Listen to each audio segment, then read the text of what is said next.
And then there was a roller chair like that should be behind the desk, and it's backed in the corner. And I see this guy over there, and he looks terrified. He's like, I can see the carotid artery in his neck just bouncing, boom, boom, boom. And the chair's backed in the corner, so it doesn't look like it's where it's supposed to be. And he's leaned back in the chair, kind of holding himself like this. And he's not saying a word, and he looks just ghostly white and terrified. I look down at the dope, and I look around, and I realize, like, we ain't getting out of here. They're going to kill us. They'll take the 20 grand that I got. They'll wrap that dope back up. They'll take off. They'll go back to Mexico. Kill us both. No one will ask any questions. They know what they're doing.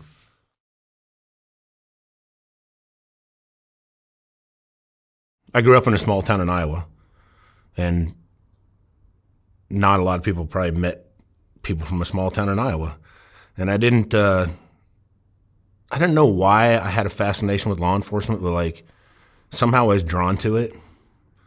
I didn't know it at the time. I was a kid, and I was playing football, and the Iowa National Guard came by, and they dropped off watermelon to the football team. And I thought, man, I want to be in the Army. I want to be something amazing. I want to do stuff that chases adrenaline, and had this fascination, this kind of fantasy of like being a ranger or doing some kind of crazy Army stuff. And they were like, listen, you can sign up now, and you can go to boot camp between your junior and senior year of high school.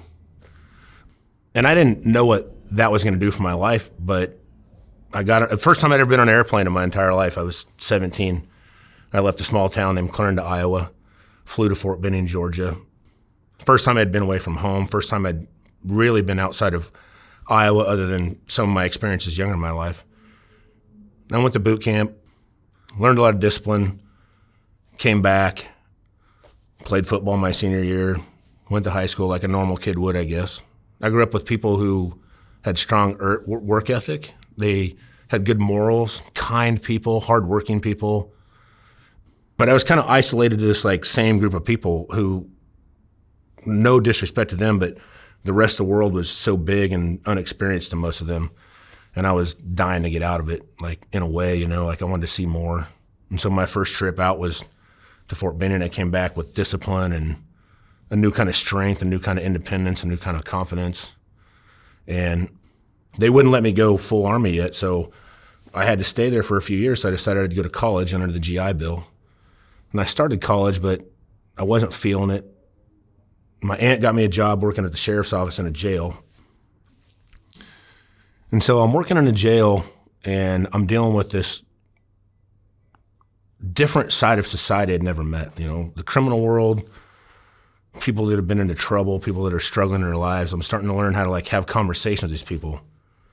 And I'm learning about them, and I'm learning how to articulate myself and talk my way in and out of stuff, you know? Like you have to be careful when you deal with these types of people, the alpha males, these people who've been through different traumas and different violences and different kinds of things in their life. You can't tough guy them because they'll tough guy you back. So you learn how to like empathize and sympathize, yet remain in a position of authority, and kind of how to like talk your way in and out of trouble for the most part. While I was working there, the sheriff at the time, basically I had taken a test. Like I knew at some point I decided like this is a pretty fascinating career. Like in my mind, in my fantasies, like I always dreamed about like working undercover in law enforcement. And at first it was like, I don't know what this is going to be or what this means, but he gave me an opportunity. He was like, one of the deputies had gotten fired. He'd actually been charged with child abuse. He had harmed both of his twin children. He had been indicted. He was in jail, and they had an opening. And another couple of guys left him to the state patrol. And so this sheriff at the time, who had kind of got to know me as a young kid, I was only 19 when I started there, he said, hey, I have an opportunity. I want to send you to the police academy. You'd taken a test, and you were put on like a qualification list, basically like you're on a hireable list. And I think he was looking for someone more mature and someone who had experience, but in this time of need and this kind of desperate moment where he needed personnel, he said he'd called the Iowa Law Enforcement Academy and said, I can send you to the police academy, but you can't own your own gun and you can't buy ammunition. But he was like, I found out we can own the gun and we can buy the ammunition and we can put you through the academy. So I go through this police academy. At the time, that was like very structured, similar to boot camp, which I had basically just gotten out of. And Software Underbelly is about giving people a space to tell their stories, even when these stories challenge what we think we know. Ground News shows us different perspectives in the media, which is why Ground News is a perfect sponsor for my channel. In a world where algorithms censor much of the information we receive, some of the most important stories get missed from our news feeds. Ground News highlights local news from around the world, giving you an on-the-ground perspective that national coverage might miss. The app and website empowers you to form your own opinions by presenting you with every article published on any news story worldwide. My favorite part of the app is the data it gives you on each news source as you read it, such as where it leans on the political spectrum, a factuality rating indicating how subjective their printed reporting tends to be, and who funds it. I particularly like their blind spot feed, dedicated to showing you news stories that are underrepresented in the mainstream media. You can check this all out by scanning the QR code on screen or clicking the link below. It's easy to forget how much bias can shape the reality we live in. And in a world where our attention is constantly being fought over, my Vantage plan easily helps me keep up with more important stories slipping through the cracks. So I encourage you to check them out at ground.news/SWU. Subscribe through my link or download the mobile app and enter promo code SWU to save 40% off their Vantage plan. And by subscribing or even gifting it to someone you know, you're helping hold the media accountable and helping my channel directly. Thank you for watching. we spent the nights there. We spent the week there. I'd come home on the weekends. And you learned basic policing, evoc, self-defense, shooting, things like that. Fourth Amendment rights is a big part of your job. And I became a deputy sheriff in small town Iowa. I think maybe we had 10 deputies at the time. And this would have been 1996. And throughout the Midwest, Iowa, and probably a lot of the country, methamphetamine was like taking over the world at the time. And I came from my parents were together. They both had good jobs. We went to school. We had good upbringing. I had never been around like the dark side of life, I guess, if you will. Like I'd never seen the criminal side or like the other parts of life that I didn't know. And methamphetamine being a big thing at the time, there wasn't Mexican dope. There wasn't crystal meth. There was meth labs. And so, we called them tweakers. No disrespect to them or anything like that, but it was like a different part of, they were addicts, and they chased it. And they would buy pills, and they would cook dope. And so I learned how to cook dope. I went to these different schools and how to like take down methamphetamine labs. And because I was working in a small area, we didn't have these we didn't have a high call for service. If you live in a big city and you think of neighborhoods where nobody calls the police, when you go to a small town, nobody calls the police for anything. They're very loyal to their neighbors. They're very protective of their people, and they kind of mind their own business. So I'd patrol in the middle of the night and really not take a whole call of service. So I became proactive, and I would pull over cars. I remember one night, the first time I'd seen, they called it crank back then. Before crystal meth, it was crank. And these guys were cooking dope and they'd buy these things called mini thins. It was like ephedrine pills. You could buy them at truck stops. And they basically would go through this big process with anhydrous ammonia and break this down and create this methamphetamine in small batch amounts and trade it amongst themselves. And all these crazy things are going on. We're doing meth labs constantly. But even in these small towns, like growing up the way I grew up, I had never seen violence and I had never seen depression and like this side of life. I remember one night I pulled over this car. There's a black Monte Carlo. I'm driving down the highway. There's nobody out. It's 2:30, maybe 2:30 o'clock in the morning. And this black Monte Carlo is coming down the road, and I'd see it, and I'm thinking, like, there's definitely something about this car that I want to look at. So I turn around to follow this car down the highway. Again, like I'm 20, 21, maybe 22 at the most. And it's just blacked out. Like, if you can kind of imagine, like, it's what a bad guy would look like. 3 o'clock in the morning, there's a black car. It's black, old, probably maybe early 80s, maybe late 70s Monte Carlo. And it turns its blinker on left, and it can go into town. And it turns the blinker on, it slows down like it's going to make its turn, and it turns right down a gravel road. And so I'm like, there's my probable cause to pull them over. They use the wrong turn signal. Now, I don't know anything about what I'm about to get into, and I stop this car. and there's 4 people in it. There's a heavy-set guy up front in the passenger seat. There's 2 girls in the back seat. And there's this, I guess, kind of scary-looking dude driving the car. Walk up. Oh, before I stopped him, we're on a highway. We're in the lights. We're in the main part of town. He could have turned left and went into town, but he turned right. And instead of stopping, he continued down the gravel road, just traveling along. And he finally stops, and it's pitch black out there. And I walk up to the car, and the driver's there, and I'm like, where are you coming from? Where are you going? I stopped you because of this turn signal. I can smell alcohol on him. Pull him out of the car. At this time, I'm barely a cop. I don't even know tactics. I've barely had an FTO. I've barely been exposed to anything like this. Long story short of this, just talking about the early time in my career, I pull him out. I don't have any backup. Backup in these small counties, these rural areas, are like 20 minutes away, maybe more, depending if there's even anybody awake or working. Maybe a state trooper is 20 minutes away. So you do things by yourself. And when you do things by yourself, you're careful, but you still want to get in there. So I pull him out. I go through it. Long story short, I end up arresting him for driving under the influence. But what I didn't know is there was more things going on in the car. Handcuff him, put him back to the car. Now this guy, because you're in a small town, that's a unique thing too, because you get to know the people that you work around, kind of like, I think it kind of happens like what you do in your life is going to change what happens to you later in your life. If you're a nice guy and you treat people right and you're a good person, it can change what can happen to you. So my little sister and this guy driving a car who I didn't even know at the time, his daughter had grown up with my little sister. So he knew me, even though he didn't know me, he knew my family.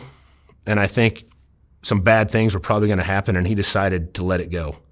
What I didn't know is once I got him in the car and I got him handcuffed and the other people had left the car, I was waiting on a tow truck, and I look under the floor mat of the passenger seat, and there's a container with a pound of methamphetamine, pseudoephedrine pills, a bunch of other stuff, and there's an AK-47 by the A-pillar, loaded, ready to go, right by the door on the driver's side.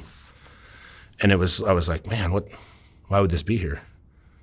And I thought to myself, after that, he could have turned left, went into town, and took me into the lights where it'd be safe, but instead, he took me down this dirt road. And I really believe maybe they had a different sinister plan. I don't know. There's no way to tell.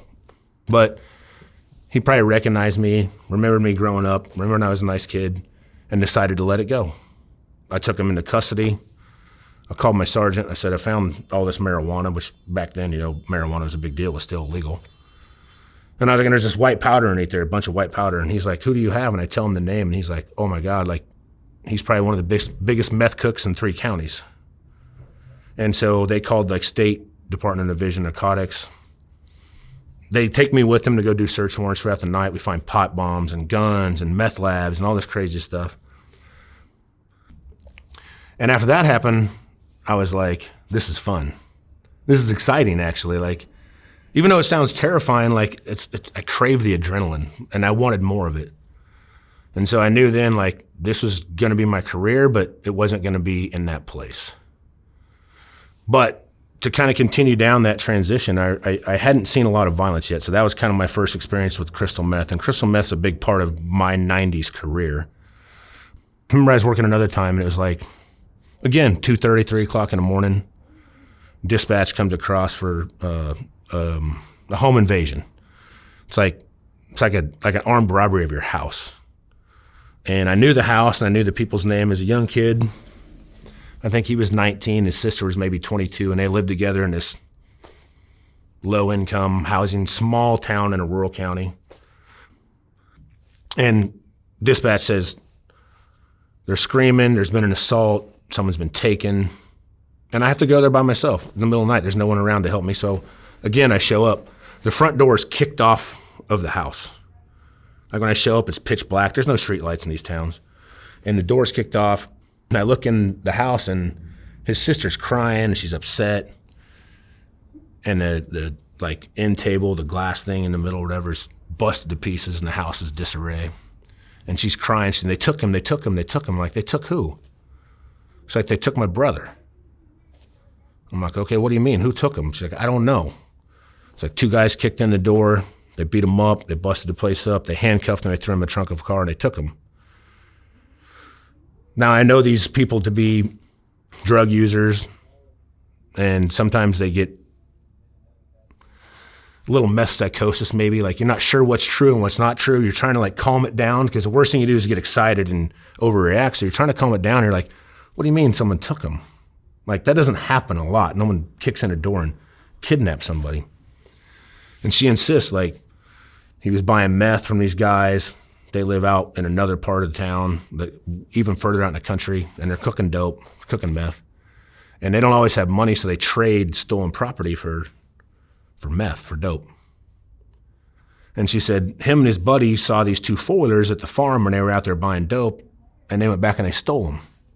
Well, what the kid didn't know is these 2 guys, they've been in prison a lot. They've committed lots of acts of violence, and they're not people you should be messing with. But he took the four-wheelers, and they take that personal, very, very personal. So he's missing, and I don't know what to do, so I just kind of start driving a perimeter, gravel roads, outside perimeters around this house, and I find this kid walking down a gravel road. And he's been beat. He's pretty beat up. He's bloodied up, and he's definitely very upset. Get him in. I'm like, tell me what happened. He tells me the story about taking the four-wheelers and about the door getting kicked in. And I said, where do they take you? And he says, they took me to a cemetery.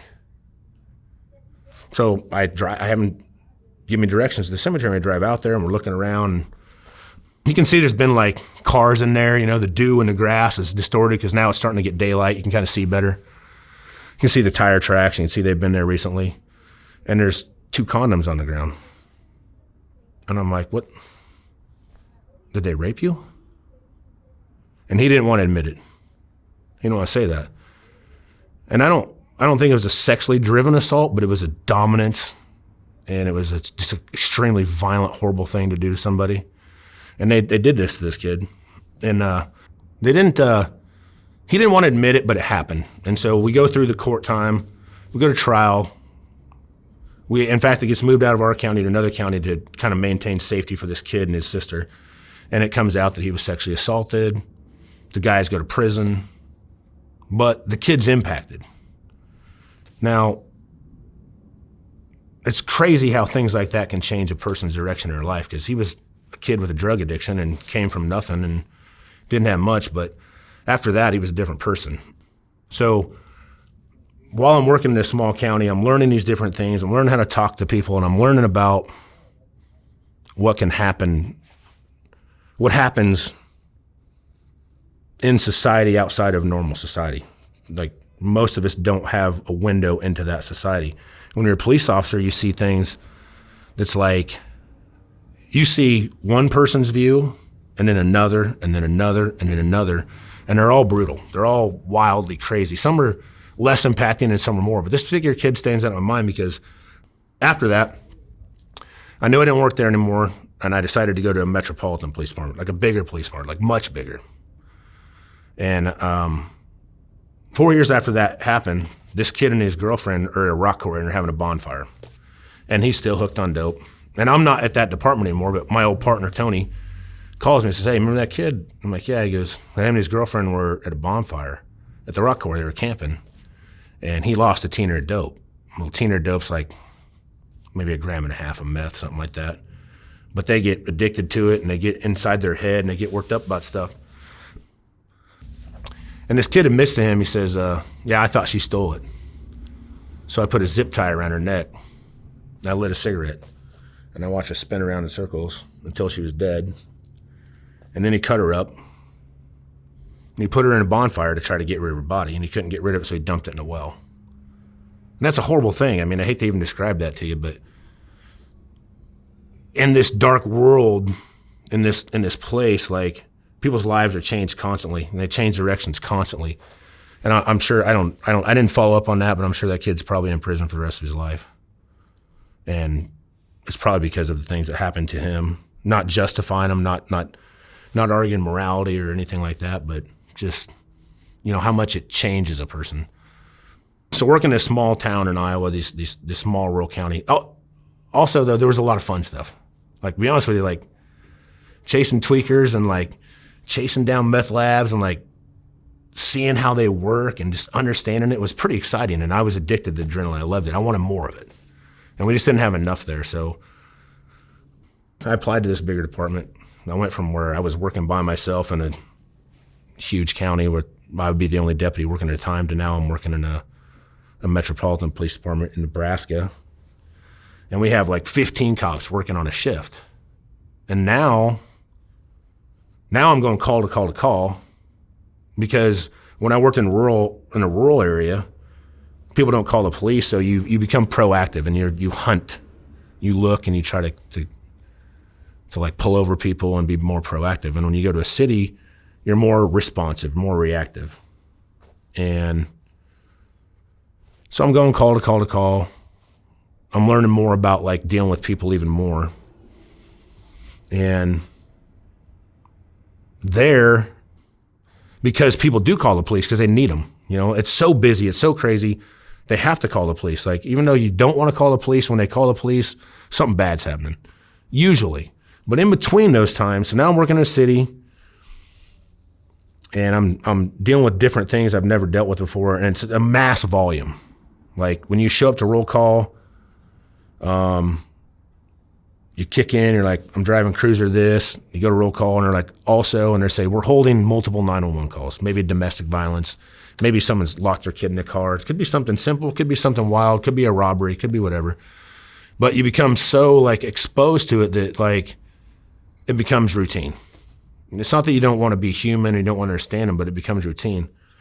But through all these experiences, you're reading people and you're starting to read body language and you're starting to see changes in like the way their tone of their voice is, or the way that their eyes look, or the way their facial expression changes. And even though law enforcement work's dangerous, I mean, it can be, because it's very unpredictable, but it's also in a way predictable if you're paying attention. If you're watching body language and you're watching people and you're paying attention and you know your community and you know what's happening, you can read them better. I think the difference between working in a small rural county where it's no one calls and you're just trying to be responsive and be proactive, there you have to be more engaging. You have to pay attention more. Like I remember going to a call. I prided myself when I got to the city. I was like, we wore blues, and my badge was shiny, and my nameplate was present, and my pants were pressed, and my boots were shined, and my shirt was tucked in, and that lends you credibility to this world. And I remember these two kids. You go into all these. I never went to nice neighborhoods. Nice neighborhoods don't call the police. You know, like if they do, it's someone bumped into their car or someone stole a bike or something, and it's way down the priority chain. Most of the time you go to the same bricks. Bricks are like apartment complexes. Same areas you go all the time. I remember I got called to this apartment complex, and these two kids are having a stick fight, like probably every little kid did. You know, you pick up a couple sticks, you have a sword fight. And for some reason, this lady wanted to press charges against this kid. I don't remember how old they were, like between probably 6 and 10. And they got into a stick fight, and they were fighting each other. And I remember going to the call, and I was like, why am I going to a couple kids fighting with sticks? The point of this is going through all the things in your career, even being young as you are, and learning and reading people, is if you're paying attention, you'll find things that you weren't looking for. So these two kids getting a stick fight, whacking each other around. One parent wants to file assault charges against the other kid. So I show up. I walk in this apartment. And I remember, to kind of paint the picture for you, it's maybe a 2-bedroom apartment. The lady, the mother of the kid, the little girl, 6 to 10. I don't remember the other kid that was fighting her, but it was just me and a little girl, the mom, and there's this guy sitting in a chair over here. Heavy set guy. He's sweating. He's just sweating profusely. And he's just looking at me. But I don't care, because I'm trying to get out of this call as fast as I can, really. I'm like, how about this kid hits that kid with a stick, we call it even, and we just move down the road. Like, I'm not going to arrest a kid. And they're like, okay, I see what you're saying. Like, yeah, it's fine. We can be done with this. And I look at this little girl, and she looks up at me, and she gives me this look. And I could have walked away right then. I'm done. But I looked at her, and I was like, who's this guy? Who's this guy sitting in a chair? The lady says, "This is my boyfriend." Now the little girl, "Is that your dad?" "No, it's not my dad." And I was about to walk out, and I looked at her again, and I was like, I'm going to talk to this little girl in the room by herself. And her mom's like, "No, you're not." And I'm like, "Yeah, I am." Like, I'm not going to hurt her, but I don't know. For some reason, there was something about her that told me, like, I need to talk to her. Like she trusted me. So walk in this bedroom. In this bedroom, it's the mom and the boyfriend's bedroom. This guy's out there sweating. I mean, he's just running. And he's tapping his leg, and he's nervous. I'm like, what the fuck? This doesn't look normal, you know? I asked the little girl, I'm like, "Hey, well, that's not your dad. It's your mom's boyfriend. What happened?" And she says, "Well, he touches me. And he does these things to me." And she described in detail, like a little kid shouldn't know how to describe the things she described, in detail. And then she pulls this drawer out of the dresser. And behind the dresser drawer is a shoebox. And in there is pictures of her and videos of her being assaulted by this guy. And I'm like, oh, this is horrible. This is like, I mean, I just want to go out there and grab this guy and pick him out of the chair and just stick him, you know what I mean? Like, of course, I would think anybody would want to do that. But I call the child detectives. You know, we had a whole unit that was dedicated to child sex crimes and abuse and stuff like that. And I remember the guy named Steve, he'd been on for years, like 15 years he'd been doing these, like, child sex crimes. He comes in, he's like, "Good job, man." And I was like, yeah. Like, I didn't come here looking for that, but, like, somehow, like, it made me feel present and it made me feel important. Like, all the things I'd gone through, like, you can go to shootings, you can go to robberies, you can go to these things, but really, like, things like that are more impacting and more important. And if you hadn't have done all the things you did before, you wouldn't have been prepared to talk to this kid or to, like, understand what she, or just recognize her look. So, man, it's wild. And I get all over the board with it, but I'll just continue down the path. I'm working in a uniform. I'm doing good at it. Like, I'm actually, turns out I'm a pretty good cop. You know, I never knew a cop growing up. I never knew a cop by name. I seen cops around, you know, but I didn't know any. Nobody in my family had ever been a cop or anything like that. I don't know why I was drawn to do it. But I became a cop, and I'm doing this, and it's not enough for me. I want to work undercover. And I don't know why I want to work undercover. Like, I don't even know I'd be good at it. But I think all the stuff I've been doing, from working in a jail and working in a small county and, like, just dealing with stuff. Like, I'd somehow become intertwined into this different social side of life that I didn't know or didn't grow up with, but by working on the job, I had experienced it and learned it. So I applied to work on the Metro Drug Task Force. And it's kind of a tough spot to get because guys go into that, they call it the hole. You go into the hole, you never leave. You got a good schedule.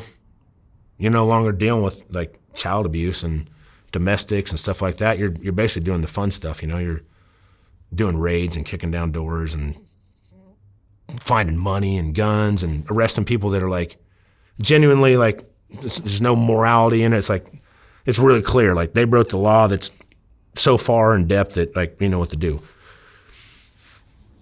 So I get on a drug unit, and now I'm driving around. I'm working undercover, basically, right? And I don't know why I'm going to be good at it, but because of all the things I learned, I guess I'm good at it. So they're like, "Hey, Dutch, we have this case.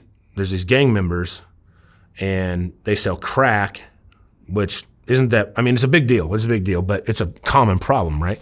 But the problem is they keep shooting people. And so-and-so has a couple bodies on them, and so-and-so has a couple bodies on them. So we need you to go down this part of town and buy crack, and then we can take these guys off the street that are killing people. But it's not, I mean, it's an all-black neighborhood. And I mean, most people would think I couldn't fit in there. They would think, like, there's no way I could do that, you know? So I got this black, like, Cadillac Escalade truck, and they tell me where the neighborhood is. And I drive down there, and they got a car detailing center there, and they got a liquor store right beside it. It's got, like, bulletproof glass in it and everything. And I just start showing up there, like, every Monday. I'm like, "Hey, I just need my truck detailed." And I leave a gun laying in the console and leave some money rolled up in the cup holder. I put some football jerseys in my back seat, and I just roll in there like I don't care what they're doing or I don't know what they're up to. I just want my truck detailed. What I'm really doing is presenting a picture to them, right? These guys are cleaning my truck, buffing it out and everything, and they're looking in my truck and they're thinking, they make up in their own mind like, oh, this guy's somebody. This white guy from nowhere that we don't know is somebody. And finally, like one of the guys who they want, he's like a predicated person, like basically means like, that's the person that I'm supposed to be talking to, but you don't start out talking to that person. He calls me and he said, hey, you want to buy some weed? I'm like, nah. He's like, what do you mean? I'm like, I don't want no weed. What am I going to do with weed? I said, you want to buy some cigarettes? He said, you got cigarettes? I said, yeah, I got Newport 100s. And I had one of my dear friends, Giovanni, in New York. He had a warehouse and they had a bunch of cigarettes that had been seized from like, I don't know, they were untaxed cigarettes. And he sent them to me. They shipped them to me, and I had them sitting in the back seat of my Cadillac truck, and they were like boxes, like probably like I had a whole pallet full of cartons of Newport 100s, and I had them sitting in the back seat. And I said, "You want to buy some cigarettes?" Because I knew they sold cigarettes. They had, you could buy like fake plates, you could buy glasses of lean, you could buy all kind of bootleg stuff, and you could buy singles like cigarettes for like maybe $1 or even less, you know. So they knew they could buy these. I think a carton of cigarettes at the time was like $50. I'm willing to sell them to them for 10, 15, $20, maybe make a deal with them. And ultimately I ended up deciding like, well, I'll trade you dope for them. I'll trade you some cocaine for the cigarettes. Or you want some football jerseys? I got this swag from New York. It's undocumented. It's out the back door. Football jerseys are $80. I'll sell them to you for $10 a piece. Become friends with them, sorta. I mean, not really friends, but they trust me. And I start to get good at it.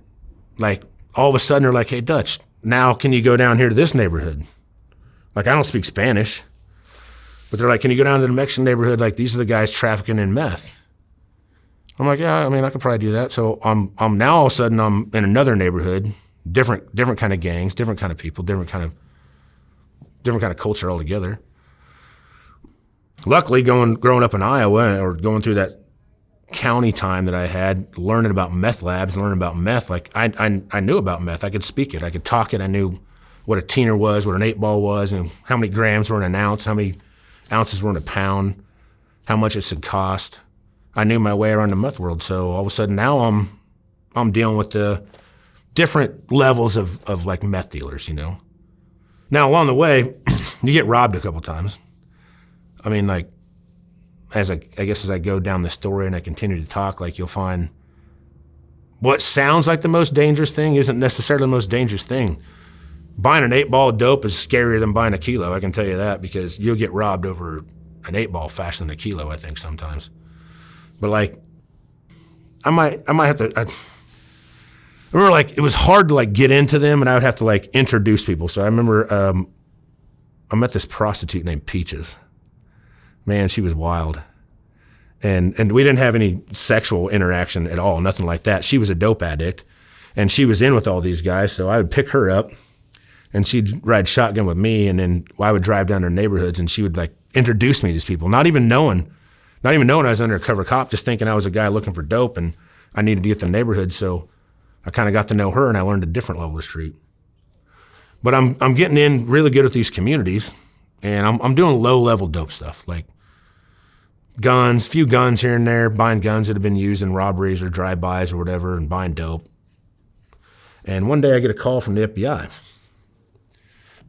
And I had never worked with the FBI or any federal agencies. I mean, I'd been around the DEA, they worked with us a lot, and we had different task forces doing different things, but my interaction with them hadn't been necessarily positive because back then, you know, late 90s, early 2000s, there was almost like a little bit of competitiveness, not intentional competitiveness, but like the feds would be like, we have this case that is multi-state, maybe even goes down into Mexico or global or multinational, and they'd be trying to like kind of extract information from us about what's happened locally and then apply that to something bigger and more important or whatever. But I had never worked with them. So I get a call on my cell phone real randomly. And they're like, hey, Dutch. I'm like, yeah. It's like, it's Greg from the FBI. I'm like, yeah. well, I heard, you can like assimilate and get along with these people really good in these different neighborhoods, and I need you to do something for me. I'm like, what? And he goes, we have a high-level source. Like, I think he said they had paid him like several $100,000 to kind of like paint the picture of that. Sources are something we use. That just happens, So, and they're motivated by different things. Sometimes, very rarely is someone doing it for the right reasons. Usually they've been caught. They've already been hemmed up on something or looking at doing some time. And typically you call them snitches, and they usually have been wrapped up in something, and somehow they justify in their mind that what they have to lose is more important than what somebody else has to lose. And so they're willing to talk. And them are dangerous people because their motivation is self-driven. But this particular guy, his name is, I call him Sanchico. So Greg says, we got this high-level source, we've been paying a lot of money, they've been bringing in huge loads of drugs from Mexico, and we know you can get along with these people, but we need you to make a buy. And what happened is the cartel sent up some sicarios, some killers. Like, they're going to kill our source's family down in Mexico, and then they might kill him, but they sent these guys up here. And I'm like, well, what happened? And he said, well, 50 pounds of crystal meth came into the city. He was middlemaning them, and he said, I got a guy that'll buy it from you. And the guy took the dope, but he didn't pay. It was a front. And he said, well, now the guy never came back and never paid him, so the cartel's holding him accountable, and basically says, that was $50,000 worth of dope. You owe us $100,000. And if you don't pay us, we're going to kill, they had a list of his family down in Mexico. We're going to kill your family, and then we might kill your girlfriend and your wife and everybody else up here, but you got to get our money back. So their idea is that, like, well, they'll introduce Dutch to these guys, and Dutch will buy some dope off these guys real quick while they're here, and we'll wrap them up and take them off. We won't burn the source. No one will know that it came from him. They'll think an undercover just got these guys, and everything will be good, and we'll go back to running our operation. We'll back to bringing multiple kilos in, and everything will be fine. And oh, don't worry, Dutch. It's no big deal. Like, he's a good source. We trust him, but it has to happen right now. And I'm like, what do you mean it has to happen right now? I was like, well, it has to happen today. And I'm like, well, against my better judgment, basically, I'm like, oh, well, I'm good at this. I can definitely do this. I don't want to say no. Like, the FBI just called me. I'm just a local street cop doing dope deals, buying Teeners and 8-balls. I'm going to go in and buy a couple pounds. Like, I'm not saying no. But I also know, because I've learned at this time, you don't walk into a situation unless you know something about it. You should at least know the source. You should at least have built some kind of relationship with the source. The person who's introducing you or who's vouching for you, it's a lifeline for you, and you should know them. But they were like, no, it has to happen right now. And I'm like, well, can I meet the source? Like, no, you have to go now. And I'm like, well, I'll do it. So I literally meet them in a parking lot in the afternoon, and there's this car dealership. And if you can imagine, like in a Hispanic neighborhood, the buy here, pay here car dealerships, there's big like chain link fences around parts of the outside. There's graffiti on the wall. There's different kinds of cars for sale. Nothing real high end or anything like that, but they're parked outside. There's usually a mechanic shop in there. But this particular one was a front for these dope loads coming in. So I'm like, yeah, I'll do it. Meet in a parking lot, and I think they handed me $20,000.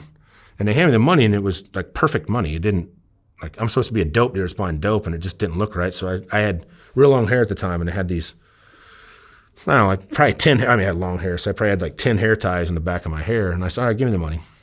I'm like, what do I call him? I said, let's call him Sanchico. Well, what's he look like? Well, he's a Hispanic guy, he's a Mexican guy. I'm like, okay. Well, who all's going to be there? Don't worry, it'll just be him and this one Sicario who we think we know who he is, but it'll just be you guys. And he's going to bring the dope, and you just buy the dope from him and then leave. And then we'll take him off and everything will be great. I'm like, okay. But I'm like, this money don't look right. So they hand me the money, and I get some of the, there's usually when you go to do these dope deals, like for the undercover, you have these like tactical guys that are surrounding you. They're wearing gear, they got their rifles on, and they just love it. They want to ram a door, and they want to do cool shit like that. And they're kind of looking at you like, what are you, are you a good guy or a bad guy? Like, it's not jealousy. It's just like, why are you here? Like, you look like a clown. Like, okay, the undercover's going to go buy dope and we're going to save him. I'm like, give me some of your money. Like, here, take some of this money. Give me some of that dirty. I need like some wrinkled up bills and stuff. So I take the money and I break it into different increments. Take like a couple thousand, put a hair tie around it, put it in a pocket. Take another couple thousand, put it down in front of my pants, maybe some in a sock, a couple in my back pockets. Just kind of break it up and spread it around so I have a little control of the money. Don't worry, Dutch. It'll just be you, the source, Sanchico, and this other Mexican dude, the cartel guy. All right. I've never even been to the car dealership. I pull into the parking lot, got a pickup, jump out. I'm like, all I got to do is walk in there, ask for Sanchico. I'll meet this guy. He'll give me the dope. I'll walk out, save the world, and everybody will live happily ever after. When I pull up, there's a garage, and everybody's working. There's probably at least 6, 7 Hispanics in the garage working, and I'm like, oh, shit. There's already more than one. I'm like, is Sanchico here? They're like, see, he's back there. I'm like, okay. There's kind of like a makeshift showroom floor, and there's an office, like an office door, right? You turn the hand. It's probably where they did like their loans and all that. Yeah, he's back there. I'm like, in broken English, he's back there. I got my money. I'm feeling confident. I walk back there. I see a real well-dressed Hispanic guy standing in the doorway. I'm like, it must be Sanchico. Huh, this gives me easy. And overconfidently and without thinking, I just walk right into the room. And as soon as I walk through the room, the door shuts behind me, or it clicks. It locks. I look down. I look around. There's a white Tupperware container on the desk with like cellophane kind of spread around it. There's a red lid laying on the side. And there's shards of crystal meth in there. And I mean, I've seen a lot of dope at this point in my career, but these shards are like, I mean, as big around as my wrist, like huge. They're like this long. And I'm looking at it and I'm like, damn, like, this is for real. But there's more than one guy in here. There's a guy sitting behind the desk. There's I think like a Colt 19 like a pistol laying on the desk. There's still some things scattered around. There's this dope sitting there and this guy dressed in all black. I remember, like, in my description, he had black eyes, black hair.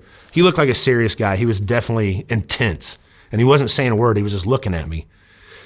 And I knew the guy behind me was blocking a door and had locked it. And there was another guy standing over here, and he looked real serious too. And there was another guy in this corner. And then there was a roller chair, like, that should be behind the desk, and it's backed in the corner. And I see this guy over there, and he looks terrified. He's like, I can see the carotid artery in his neck just bouncing, boom, boom, boom. And the chair's backed in the corner, so it doesn't look like it's where it's supposed to be. And he's leaned back in the chair, kind of holding himself like this. And he's not saying a word, and he looks just ghostly white and terrified. I look down at the dope, and I look around, and I realize, like, we ain't getting out of here. They're going to kill us. They'll take the 20 grand that I got. They'll wrap that dope back up. They'll take off. They'll go back to Mexico. Kill us both. No one will ask any questions. They know what they're doing. So I know now, like, immediately, kind of going back to my career up to that point, what's going to happen? I'm like, I've learned to read the room. And I know now I've walked into something that I'm just hoping I can walk out of. Guy in the corner, I'm guessing, that's Sanchico. And I look at him like, Sanchico! And I look down to this crystal meth and I pick this shard up. I'm like, whoa! I'm like, that's what I'm talking about. That's what I've been looking for. And I lean over to him and I knuckle bump him like that. And he looks at me terrified like, I'm like, okay, that's Sanchico. I'm like, who's the man? I'm like, who's the man? Who do I pay?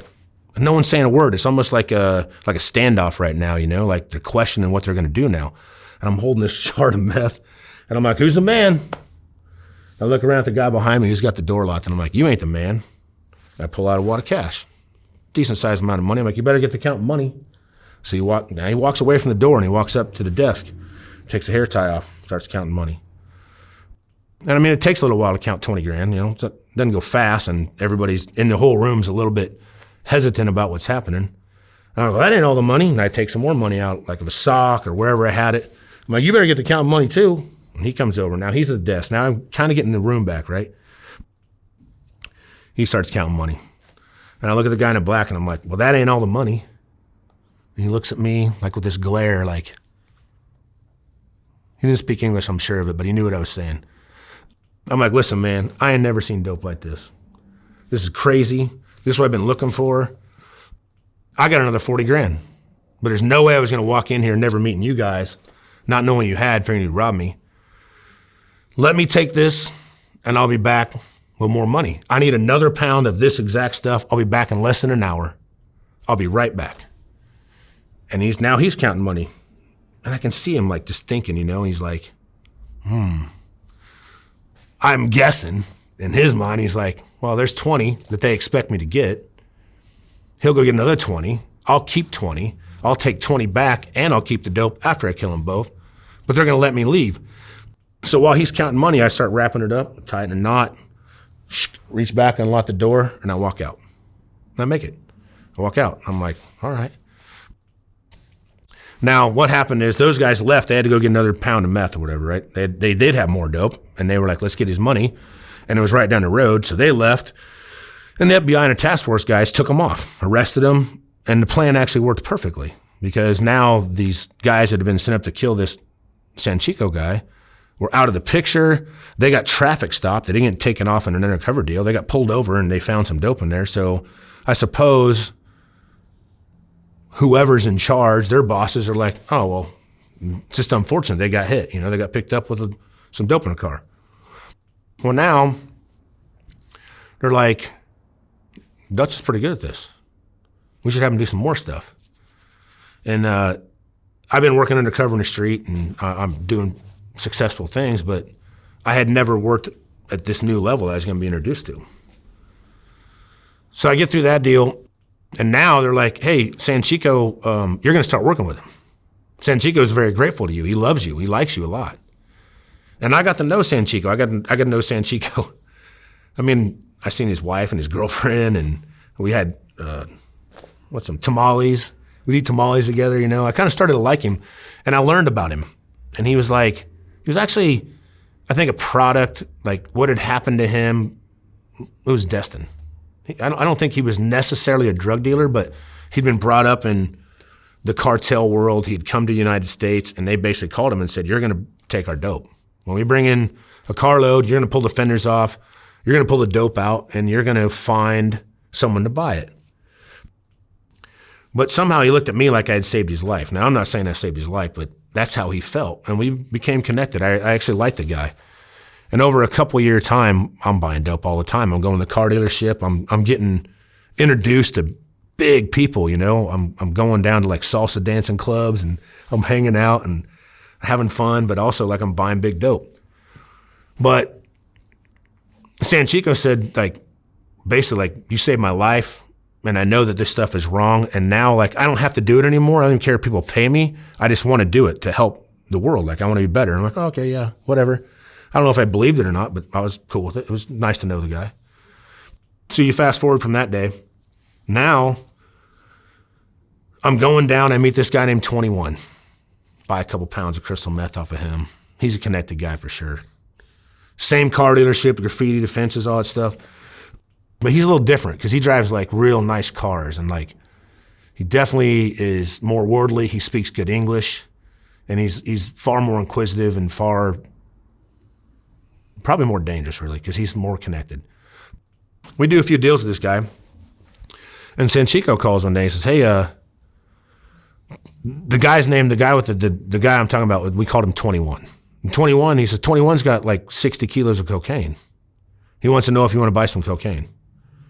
So I called Greg. Greg is the FBI case agent. He's the guy in charge. He's kind of like the puppet master, if you will. Like, they just give me the money, I buy the dope. He does all the paperwork. He decides who's going to be indicted and who's not. And it wasn't that he didn't want to buy the cocaine just to get off the street, but it just doesn't do any good. He's like, we already got 21 on like 8 pounds of crystal. Like, he's indictable. It won't do us any more justice or any more good to buy the cocaine, so don't worry about it. Well, then Sanchico calls back, and he says, hey, I got these other guys. These other gang members want to buy a kilo of cocaine. Hey, Dutch, can you go with Sanchico to the car dealership? 21's going to bring some cocaine in, and they're going to sell it to these other guys that Sanchico wants to introduce them to. I'm like, well, I could, but that'd be kind of weird. He's like, what do you mean? I'm like, well, he already asked if I wanted to buy cocaine. I said no. If I tell him no, and then I just show up while he's doing a deal with somebody else, like it's going to look kind of suspicious. We're like, okay, well, yeah, you're probably right. So, well, be there, come in. And so, I could roll through the lot. I could drive through the neighborhood. If people saw me, it wouldn't be unusual. You know what I'm saying? Like I could roll the lot and probably be like, yeah, that's just Dutch. He's coming down to see what Sanchico's doing. He's rolling the lot. No big deal. And we've done so many what we call informant buys. They're pretty routine. Like guy shows up, he gives them money, they take the dope, he gets put in evidence, and we do another one. They become complacent. They're boring, actually. I'm sitting at a stop sign up the road, kind of kicked back. I got a bulletproof vest in the back seat and a radio, which normally I don't, but because I'm just on a perimeter and I'm not actually in the undercover deal, I have them in there. And I can listen to the case agent, Greg, and a couple other guys are listening to the wire. They have a video audio monitoring inside the room. This car dealership's now wired up. And these two guys come in and they do this dope deal. They show up, there's this particular group was some black guys, some black gang members. And they showed up, and I remember when they showed up, they came in a rental car. And they parked out in front, and when you see them get out, they're kind of looking around or kind of checking out the whole thing. And we have a surveillance team that's watching around the car dealership just to see, get a good perspective on the whole thing. And there's another, this is a predominantly almost all Mexican neighborhood. So to see black folks in there it stood out. And if you know your neighborhood where you work, that's just part of it. It's just, some people fit in, some people don't. And if somebody's there that don't fit in, you got to wonder why. And there's another rental car with 4 other black guys in it, just sitting a block or two away from the car dealership when we do this deal. It's half a kilo. It goes good, it goes smooth, and they leave. Well, Sanchico calls back, tells the case agent, hey, these guys want to come up again in 2 weeks. They want to get a full kilo or a kilo and a half. I don't remember what it was, but it was quite a bit more than they'd got the first time. But still not a big deal. All right. Again, I park at the stop sign a couple blocks away. I'm sitting back, listening. It's going to be another routine day. Nothing's going to happen. And a car shows up out front, and they're like, hey, Dutch, roll the block and see what the car. It's a rental car again. And I see these guys get out. There's 4 guys in this car. Guy gets out of the driver's side. He's looking around, puts his hood up. And instead of going to the front door, he walks down the alley behind it. And then I see the back doors opened up. And it's hot. I remember it was definitely summer. It was hot. It was sunny. Too hot to be wearing hooded sweatshirts. And I'm driving by the car, and I see another guy get out, and he puts his hood up, and I see him reaching his waistband. And he walks across the building and then down the other side. And so I reach in the back, and I grab the radio. I'm like, hey, man, this looks like a rip. A rip's when they're there's not going to be anybody buying the dope. They're going to rob them. And we had talked about robberies and how they go, and you don't want to overreact, you don't want to underreact, but you can escalate things if you're not careful. So we knew it was going to be a robbery. I drive around the corner, I park, I reach in the back, I grab my vest, and I hear gunshots. Boom, boom, boom, boom, boom. And I hear Greg get on the radio scream. He's like, shoot out, shoot out, shoot out. But I don't know who's shooting who or why. And so I can see down the street, and I can see the side of this dealership, and I see the black guys come running out of the car dealership, and I can see them firing back boom, boom, boom, boom, boom. You can see the bricks, dust flying off, and they're jumping in, and they're going to take off, of course. And they spin a UE, and they take off up the road. And I just sit there because I'm I can hear the radio traffic. Now remember, we're a covert task force operating in a major metro area, and we probably haven't exactly let all the uniformed cops in the neighborhood know that we're doing it, because it's just a routine buy that we thought was just going to walk away and be done and booking into evidence. Gunshots go off, car takes off, and then I see this minivan come right behind him, and I'd see it's Greg and this other FBI agent, and they're chasing him. And I sit there, and I'm I wonder what's going to happen now. Instead of going to the car dealership or chasing the guys, I know now the dope deal's over. There's been a shootout. But we don't know who's shot or who's not shot, just that there's been a lot of gunshots fired. And I see 21, and he's driving his super tricked out, oh man, it was a Denali, blacked out Denali with cool wheels on it. And I see him just cruising by, comes by my stop sign. Vans already went by, the car chase is happening. And I'm what's this guy doing? Maybe he shot everybody. I don't know who shot everybody. I don't know what happened. So I start following 21. And as 21 comes up this hill, I see his brake lights coming on and off and on, off and on. I'm like, that's weird too. Like, what's he doing? And all of a sudden he speeds up. As I crest the hill, I see the gray minivan that had the two FBI guys in it, Greg and Paris. And it's parked in the street, and they're out, and they're pointing their rifles down. And what had happened, the guys that left the car dealership, the black guys in the rental car, had hit another car head on. They were trying to get away, and they took a wide turn. They hit this little pickup head on, and boom. I mean, there was like cocaine everywhere. There was guns laying on the ground, and there was guys like trying to sneak away, and 21 was about to drive off and go around him. And so I came out of my role, which was normally an undercover role, and I kind of blocked off his Tahoe. I remember I wasn't prepared for this day because I wasn't normally in a role to be responsive to the enforcement part. I'm always an undercover guy. I had a baby Glock with 6 rounds in, like not near enough for me to be involved in what we're doing.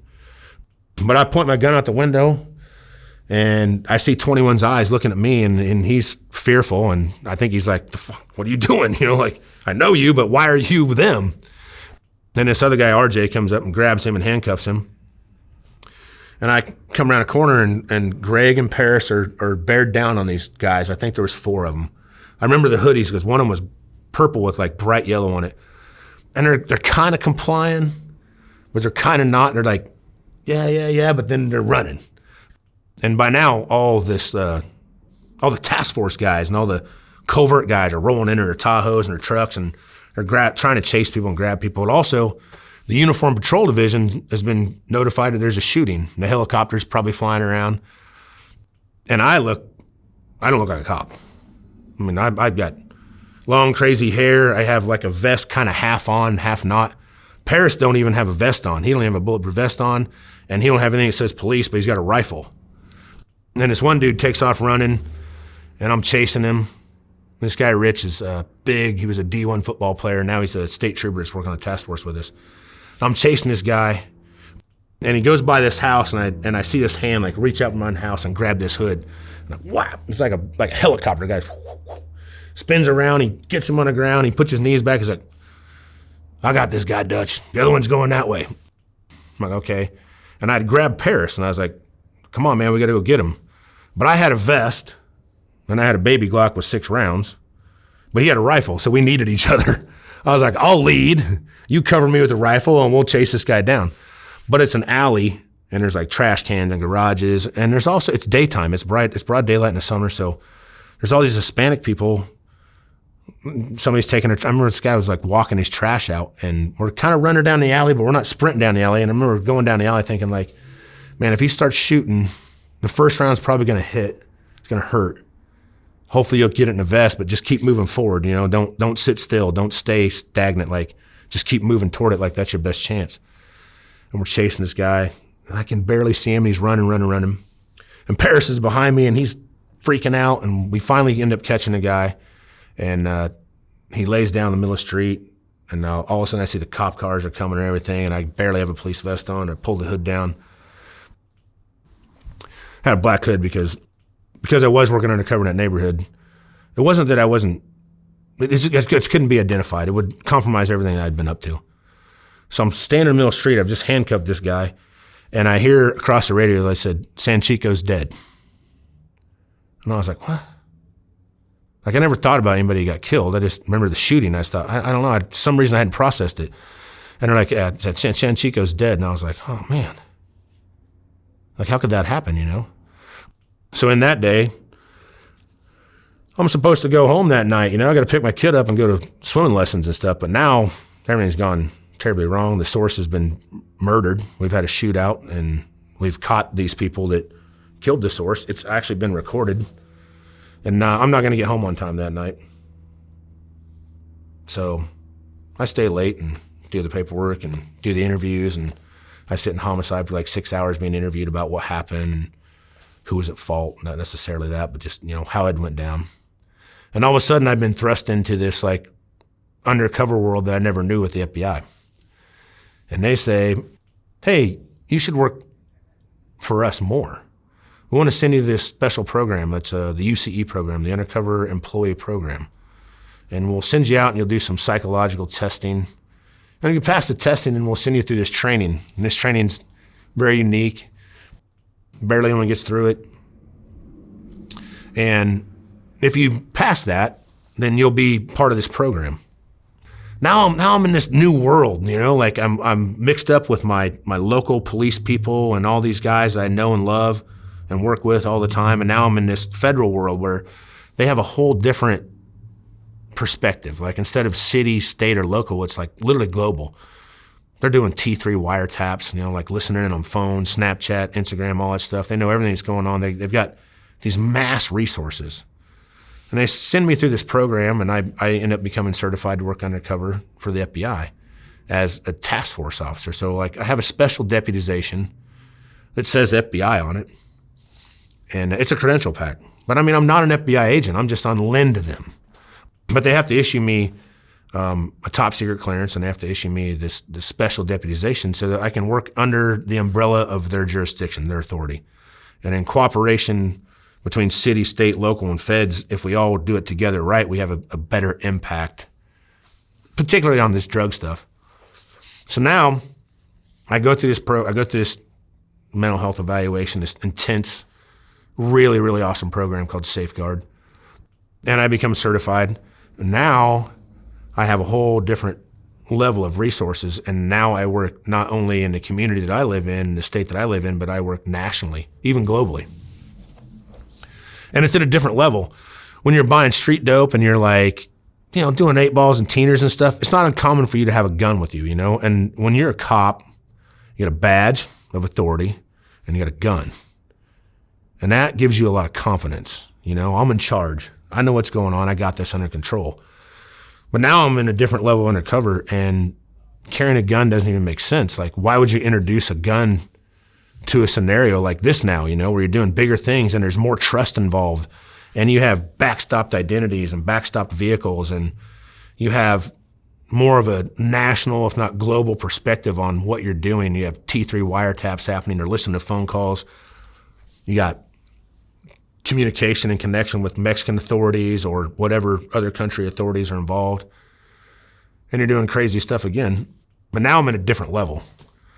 So they start to call me to do things. Oh man, I forgot. So like the day that Sanchico got killed, right? I remember this now. I'm standing, I literally had just handcuffed this guy. Sean McGuire was his name. I think he's doing life for killing Sanchico. And I remember laying on a blacktop and I handcuffed him, and I was kind of like, you just don't look that scary, you know, I can't believe you're a killer. But I had my hood on, I'm standing there, and my phone rings. And because this was just gonna be a routine day where we do a buy a walk, we buy the dope, somebody books the evidence in, I go home and back to normal. I was supposed to do a conference call that day. So my phone rings and they're like, hey Dutch, are you ready for a conference call? I'm like, oh. I'm literally standing over top of this guy I just handcuffed who shot Cesar Sanchez Gonzalez and killed him. And I'm like, oh man, I'm sorry, there's been a shooting. I'm okay. Most everybody's okay, but I can't take the conference call today. Can we do it Monday? You know, like in a couple of days, like somehow I was going to be in the right mindset to start the next case, but I did. I had a conference call, and they're like, oh, you okay? I'm like, I'm okay. They're like, all right, cool, next case. We need you to travel to this place. So now I'm coming out of like a Hispanic drug cartel case, and I'm coming out of a black crack cocaine case, and now I'm gonna go do a white supremacy case. And this is all like within a matter of months of each other, if not weeks. Like the killing at the car dealership, literally I think not maybe even 10 days later, I'm what we call going live. Now I'm live on this white supremacist case. And again, I haven't learned my lessons. If they ask me to do it, I'm like, I'll do it. I can do it. I can handle it. All right, well, we need you to get a hold of this white supremacist group. They were Christian identists. And Christian identists are, there's like different kinds of white supremacists. There's different kinds of terrorists. There's different kinds of criminal elements in every way and every shape you can imagine. But these particular guys, like their belief system was probably the same as like a jihadist.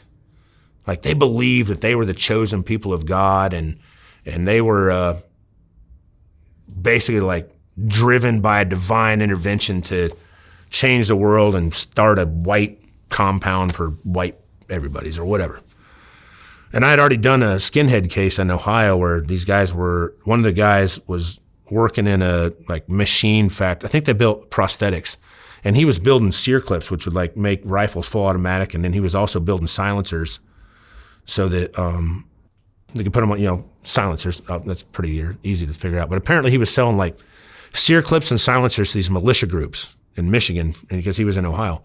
And then they were also like storing up all this ammo and bulletproof vests and all these things so they could start a new white world order or whatever it was. And I had gone on that case. And when I went on that case, it was a different kind of undercover. You know, when you work undercover in the street, you can be yourself. But when you go into these deeper things, like all of a sudden I found I had shaved my head. You know, I was wearing Doc Martens with white laces and bomber jackets. And I'm walking around in this community. It's like people are looking at me like I'm a skinhead, and nobody likes them. Like no one likes them. Like it was a very uncomfortable position to be in. But I had this huge success. Like within a short amount of time, I had developed a relationship with these guys. They had brought me down. I'd been in his house. I knew where the guns were. I knew where the bulletproof vests were. I knew where, like, basically their whole thing. And I was feeling pretty confident. I was like, it's white power stuff. I can do this shit. In fact, like, I'll get back to the Aryan Nation case, the Christian identist, but in this case, yeah, the skinhead guy, he picks me up. I've got a shaved head, bomber jacket, camo pants, pair of Doc Martens on, and he pulls up in this, he's gonna pick me up. I've met him online. We've been communicating like one of them chat rooms, like white power this, white power that. I'd learned about the 14 words and 88 precepts, or this like weird dialogue that they established for their belief system. But they're a different kind of white supremacist. So he shows up to pick me up at my hotel. I just got there. I hadn't been there an hour, and he shows up in this lowrider truck with these big giant like SS lightning bolts in the back window. And he's got a shaved head, and he's got a bomber jacket on, and he's got like swastikas and bolts tattooed on him. Like, he's a scary looking dude. And I was intimidated by him, but it went so smooth and so fast that I was like, oh shit, that's easy, I can do that. So now, after the shooting at the car dealership, because this special program I was a part of, it's like domestic terrorism unit, they were like, hey, we have this other white supremacist group, and they're bringing in people from South Africa and from around the globe, and they're having this big, like, world congress. And we'd like you to see if you could get yourself invited. And I had just come off of that other white supremacist case where I had had so much success so easily, man, they just embraced me and took me in and showed me other stuff. I was like, I can do this. And again, I didn't do my footwork. I didn't do my background. I kind of recklessly was like, I can handle it. And there was a flyer. They were big flyer people. They'd post up flyers around like, join us, be with us, whatever it was. I don't remember. And they wanted me to ingratiate myself, like build a relationship with these guys online and start a chat and then work that up into in-person meets. But I didn't want to do that because that part's boring. It takes too long. So I just got one of the flyers, and there was a phone number on there. And I had a predicated target who I was supposed to contact, who was kind of the head of this particular chapter of this white supremacist group. But I didn't think I'd talk to him. I was just going to call the number. I call the number, and this guy answers the phone. Like the head guy of the thing answers the phone number off the flyer. And I tell him who I am and that I'm into the movement and I want to be part of this. And he invites me down to this, I was way down south in swamplands, like, I mean, the middle of nowhere. No people around. And they've rented this spot where they have like a barricade. There's a barricade. They have control for people to go in and out of there. And they're all wearing these uniforms. Like, they look like Nazis, man. They got legit uniforms on, and they have rented like a whole, almost like state park area, but it's protected, and they have security there. They're wearing ass batons and knives, and they're jacked up with their boots, and they're some pretty serious looking dudes, man. They got a lot of prison gang guys, a lot of prison tattoos, a lot of big dudes, like pretty rough looking guys. But I'm like, well, I can do it. I did the skinhead thing. This should be the same thing.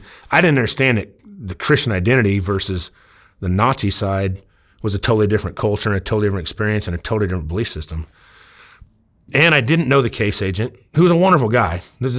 And anything that I say, be sure of this. It takes a whole bunch of people to make something successful happen. And he or she knows what their job is. Someone else knows what their job is, and the SWAT guys and the tactical guys know what their job is. And the undercover guy thinks he knows his job is, but he don't always know what his job is. But for whatever reason, they knew that these guys were going to rent this spot and were going to have this compound under control, and they wanted to document. My job there wasn't to do anything other than collect intelligence. What's their plan? Who's involved? Why are people coming from across the globe to the United States to discuss whatever this is? It was just intelligence gathering. What I didn't know is they'd put out cameras. And you take yourself back to this time, like recording devices and things are much easier to conceal and to hide. And there's a lot more sophistication. Back then they had literally hung like pole cameras up in trees around this little compound. But I didn't know it.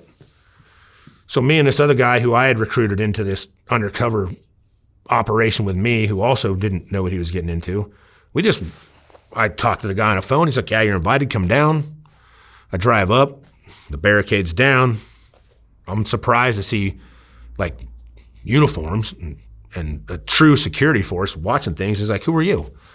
I'm like, I'm Dutch. And he's like, you ain't on the list. I'm like, well, so-and-so's, I talked to him. He said to come. They get on the radio. They had radios. They call, hey, Dutch is here. Like, yeah, okay, you can come in.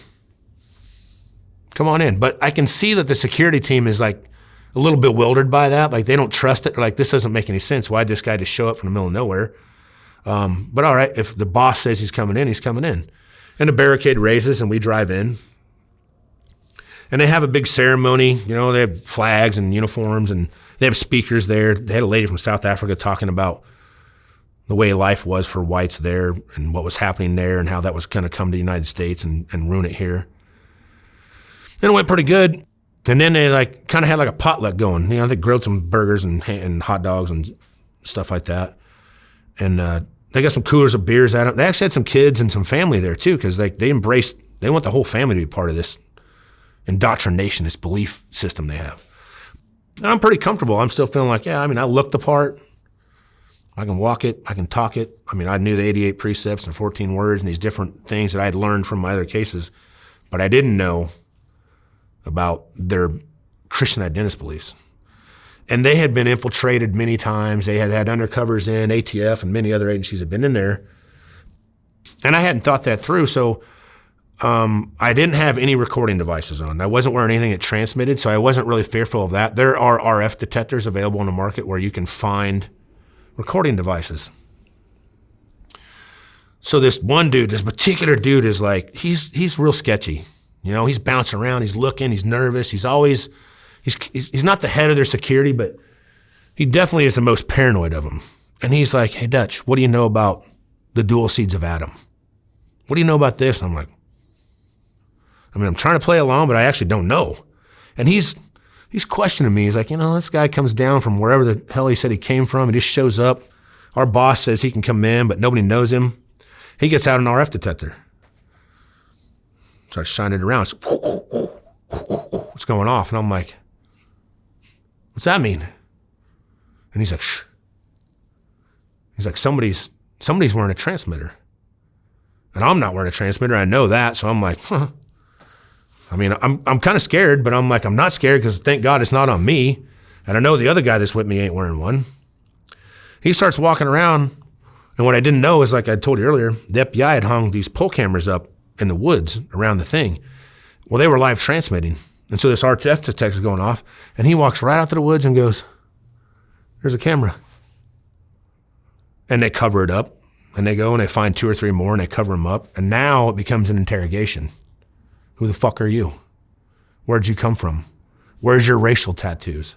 What's your background? What do you know? Now I'm pretty cocky, and I feel like since I've already been successful in this world before, I can talk my way out of this. The smartest thing I probably could have done was get in the truck with my other guy and drive out of there. But I got too big an ego. I'm some people would say, like, you afraid to die? And I'm like, I'm afraid to fail. Like when you do this kind of stuff, it's not all dangerous. It's not all terrifying, but there is that level. And I think if you're good at it, you reach an acceptance where you're like, I accept that I may die and I can deal with that. But I definitely don't want to fail. That's embarrassing. And there's a lot of people that put a lot of time and a lot of work into this and have done what they're supposed to do. And they've done everything they can do to make this successful. But I recklessly just called a phone number and invited myself to a place I shouldn't be. So I don't want to leave. So I continue to stay and try to talk my way out of this. Not realizing, selfishly, now they're starting to drink. The kids have gone away. They've got them in the barracks in the back. The women and children are gone. Now their shirts have come off and they're like displaying the swastikas and all their prison tattoos. And they're starting to become a lot more testosterone driven. The alcohol's flowing. And they're like, where'd you say it came from again? And what about this? What about that? And at some point, I remember one of them had taken an ass baton out, right? He's pretty drunked up. He's like, gets it out. And he's tapping it on the concrete like, tink, tink, tink, tink.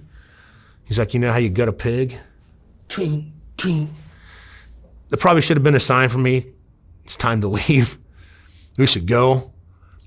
But I thought I could talk my way out of it. What I didn't know is they had another source in the group who had come from out of state away, who I didn't know was there and I didn't know was even part of it, had called the case agent locally and said, hey, there's a dude in here named Dutch, and they're going to kill him. They think he's a source. They think he's a snitch. They think he's been brought here by the FBI. They've already got a plan. They're going to kill him. They didn't tell me that. They may have tried, but there was no way for them to communicate that to me. And we're in the middle of nowhere. Like, we're out in a swamp in the middle of nowhere. I mean, nowhere. There ain't even a light around except for in this little area that we're at. And they had told us that, like, the group had said they had been having some issues with, like, anti-racist groups, also trying to, like, attack them or infiltrate them or, like, hurt them or whatever. So they were trying to caution us to be aware of them. If they could show up, they might shoot us or hurt us or something like that. And I remember we're standing there talking, and it's getting really heated, and this guy's got the baton out. It's like, ching, ching. They got their knives, and they're starting to really peacock, you know, they're really starting to swell up. And my partner is with me. I can tell, like, he's shut down now. He's not saying anything. He's got his head down. They've got him made a moon around us, and they're kind of surrounding us. And I'm answering the questions, and I'm answering the interrogation. I'm talking. I'm thinking I can talk my way out of this, and I hear this, boom. I hear this, like, bang. And I see lights, like bright lights coming in, and like all this, like, motion moving toward this compound area that we're at. And they're like, what? Who's coming? And the barricade, like, smashes. They actually had, a cop car actually hit the barricade and busted it down. And all of a sudden, here comes all these cops, like, kitted up. They had a dog. They had rifles. And they all took off running, like, back into the rest of the, like, deeper into the area. And I didn't know who it was, so I ran with them. Like, I went and hid with them, thinking, like, oh, man, who's coming? Because in my mind, I was so focused, and I was so caught up in, like, trying to save myself from this or trying to talk my way out of this, like I'd done so many times before in a car dealership or like I'd done any other time. And I'm like, oh, they don't know it's me. Someone's coming for the group and I need to hide from them. Next thing you know, here comes the police, you know, this parish, these people, these cops I've never seen in my life in the middle of the South, in the middle of nowhere. And we all come out at gunpoint and we're on our knees on the concrete. None of these dudes have shirts on. We're all sitting like this and they're walking around like, who are you? And who are you? And who are you? And who are you? And they handcuff me. And they're pretty rough about it. Like, cuff me up. And this one of their head of security guys is like, you got a warrant? I'm like, no, I don't have a warrant. And he's like, well, somebody does. Like, something's going on, you know? And the cops are like, we got to arrest this guy. And they throw me in the back of a cop car and they drive me out into the dark in the middle of nowhere. And now I'm kind of getting a little paranoid again because I'm like, what's going on? Like, I don't know this cop. I've never seen him in my life. I don't know how this place works down here, you know? I don't know, like, are they part of this deal? Like, what's happening? I'm like, man, what's going on? And he don't tell me nothing. And I don't think it's not that he didn't want to tell me. He didn't know. I think they said, go in there and grab these guys and get them out and take them to this place. And they drive me to a hotel and then handcuff me. And they're like, you idiot. They're going to kill you. We had to come get you. And they rescue me and they take me out of there. And we have a debrief, and I learned some lessons from that. And I learned not to, well, I don't know if I learned everything, but I learned some things from that for sure. I got my spankings, got put on a little timeout, or like you can't be reckless, you have to think. I remember this one guy in the safeguard assessments where they try to like help you debrief and assess what's happening. And he goes, hey man, you ever play baseball? I'm like, yeah. And he goes, well, when you're the batter, it's you against 9. And he goes, but when you're in the outfield, it's 9 against 1. And he goes, if you're batting and the pitcher's throwing smoke straight down the line at your head, are you smart enough to get out of the batter's box? And I was offended by that. I didn't know what he meant. You know what I mean? I'm like, what do you mean? I had this under control. You guys came and rescued me, and I was about to talk my way out of it. Selfishly and like egotistically, that's where I was with that. Got out of that, learned some lessons. And then I slowed down. I was like, okay, I have to think this through more. I have to use my resources. I have to use all these people, all these smart, super intelligent people that have way more experience and way greater understanding of the things that are happening. I need to ask more questions and be more intuitive and learn more. So they used to do these things called canvases. If you were part of this undercover program, I think at the time there was 210 of us globally, like throughout the country and probably globally, that were certified to work in this very special program, real top secret program. And with that, you were afforded different assets, information, global information, GPS trackers, wiretaps, cars, money, jewelry, everything you need to like do what you need to do. And they said the canvas came out for this motorcycle club in California. And I had grown up around motorcycles. I mean, I grew up riding dirt bikes. I love dirt bikes, man. I loved it. I got hurt quite a few times riding dirt bikes. I was an adrenaline junkie. And then I remember, I think I was real young. I traded a KX 250 for a 76 FLH. And I got to know some biker dudes, like some club guys that like wrenched on bikes, and they were pretty cool with me, even though they knew like kind of what I did. They knew I wasn't in it for them, and we were just associates. I felt pretty comfortable around them, and I felt like, I was a good guy for this canvas, that I can handle this.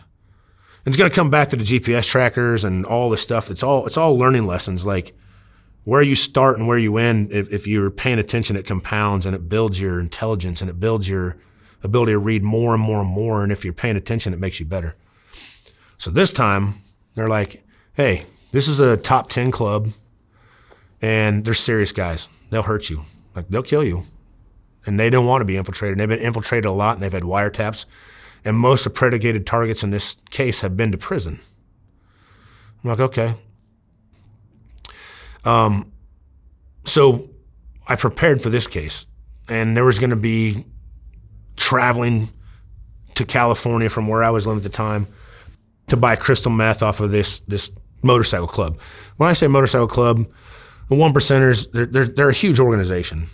And I think just like, I don't want to discredit basically what law enforcement's view of clubs are or criminals are, but like these guys wear a patch on their skin.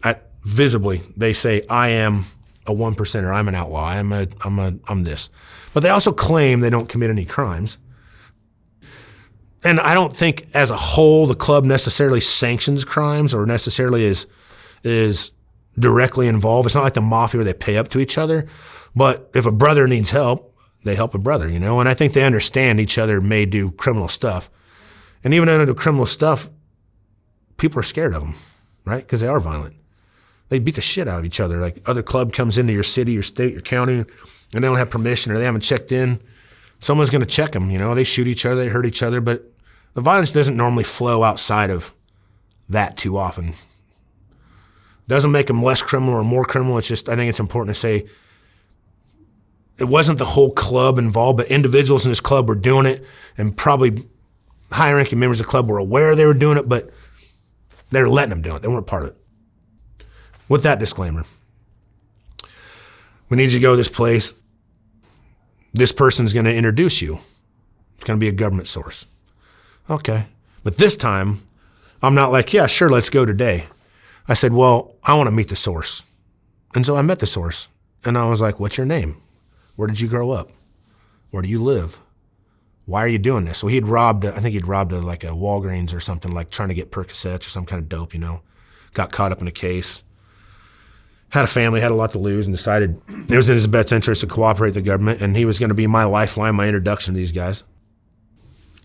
I'm like, where'd you get that tattoo? What's that mean? And not only that, I said, FBI, you got to fly me to New York. Now I'm going to be working undercover in California, so you got to fly me to New York. I got to see where this guy lives. I need to know everything about this guy. I met his wife. I met him. Spent the night in their apartment. I slept on their floor. Little teeny-ass one-bedroom apartment in the middle of nowhere. And then I got a one-way ticket from New York to California so that my records showed it made sense, like just in case. We spent a lot of time, several days, talking about like, how do you know me? How do I know you? What's your story? What's my story? What do I know? What do I not know? If they call your wife and say, have you ever met Dutch? Is she going to say, yes, I know Dutch? Oh yeah, what's Dutch look like? That's why I went there. That's why I stayed with him. That's why I slept on their floor.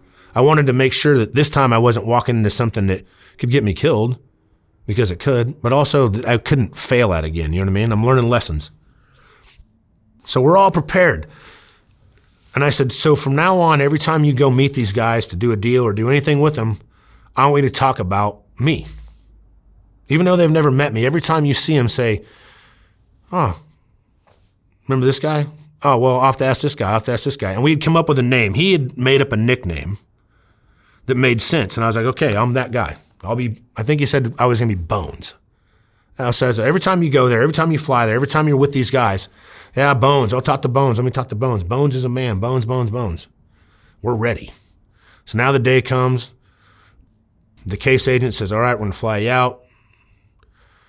Rented this real nice Jeep Cherokee. Like, it's pretty tricked out because I wanted to look like a baller, like a guy that was important, not like some low-level guy, like somebody who was a decision maker.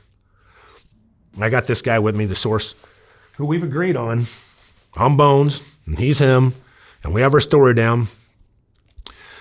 And I've seen pictures of these guys. Everybody's watched movies. There's pictures of these really crazy-looking outlaw club guys. Like they're a wild-looking bunch.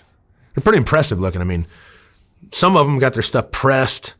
They got head tattoos, face tattoos, and they're pretty scary looking guys. But I've seen pictures. I have an idea of like who the predicated targets are, because it's not the whole club. It's these guys, and that's who I need to make sure I'm talking to. But those motels where you like drive up and you park in front of the door, and then you walk right in, like you get the key and you unlock the door and you go in.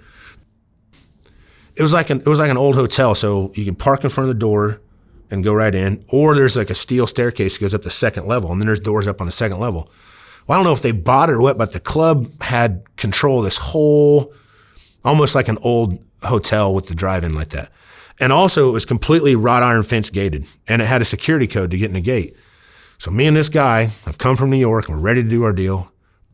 We pull up to the gate, and he doesn't know how to get in. We push the button, and he says, hey, it's me. Okay. Gate opens real slow. Drive through, I'm feeling pretty good. Now I'm looking around, and I'm like, whew. Man, there's a lot of people here. Like, there's motorcycles parked around. There's women and children because they live there. All of them live there. Like, basically, if you're either part of the club or you're an associate of the club or you don't live there.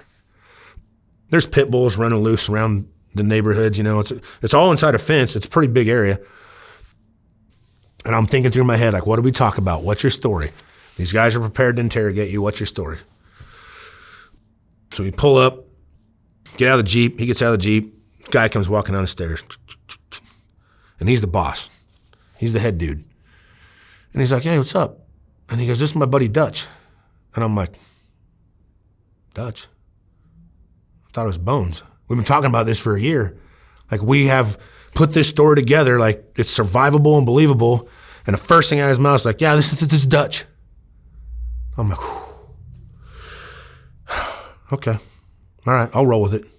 Now, also, when you look at pictures of people, right, it's one-dimensional. And you kind of get a feel for them, but you don't. And usually what has happened to me in the past is I see a picture of a guy or have their case file, and I'm like, okay, I think I know this guy's a little bit about this guy. And then you meet him, you're like, oh, he's not that scary. Like, I had imagined he'd be way scarier. Well, these guys, guy comes walking down the stairs, He's like, this is Dutch. And he's like, oh, yeah? Where'd you come from? I'm like, New York. He's like, oh, yeah, but you live here, right? I'm like, no, I never been here. He's like, what do you mean you never been here? I'm like, I never been here. He's like, well, you don't live here, but you've been here. I'm like, no, I never been here in my life. This guy just got in. Now I'm starting to worry, like, why is this guy not familiar with me? Like, he's supposed to be talking about me for a year. And already he introduced me as Dutch. This is actually how I became Dutch.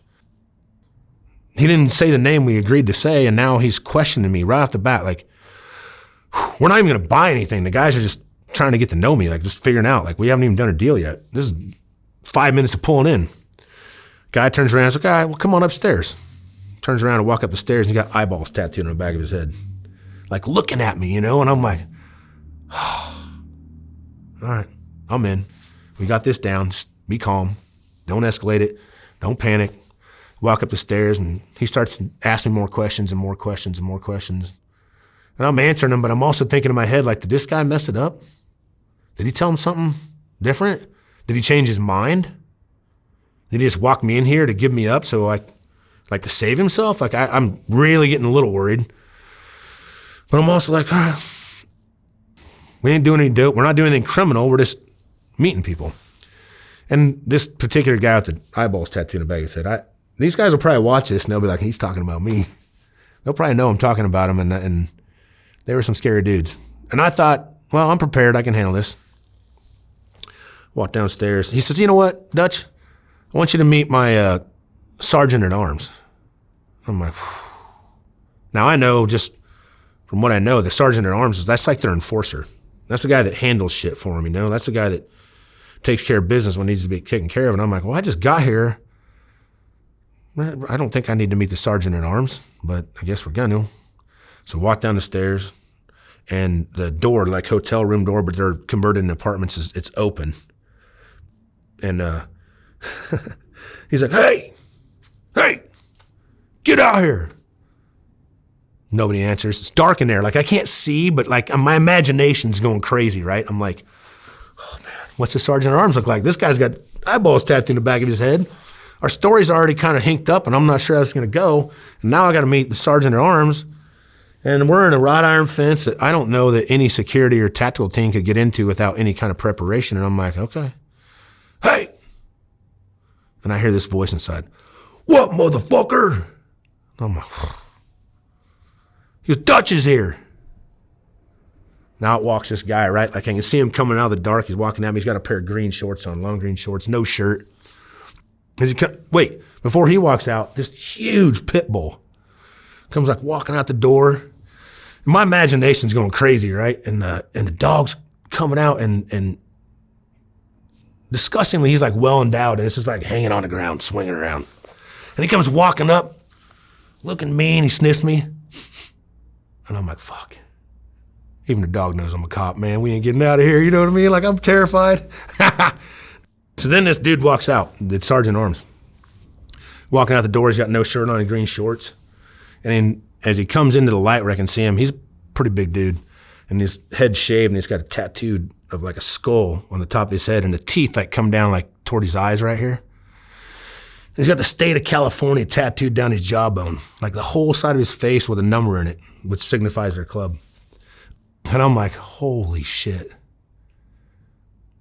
Usually, they're not as scary as my imagination tells me, but this guy was like, oh man, he's way scarier than my imagination was. And this is the second guy I met in minutes. He comes walking out, and he's like, what? And the prez, the eyeballs tattoo, and says, this is Dutch. And he's like, oh, what's up, Dutch? He gives me a big old hug, you know what I mean? I'm like, relief kind of comes over me. The mood, the temperament kind of settles down, and we make friends, I guess. They don't trust me completely. Back to all the things I'm learning. It comes full circle eventually. Now we're doing dope deals. Now I'm traveling back and forth. Not a lot, but enough that they're like, man, Dutch is coming. If Dutch is coming, we're going to sell some dope.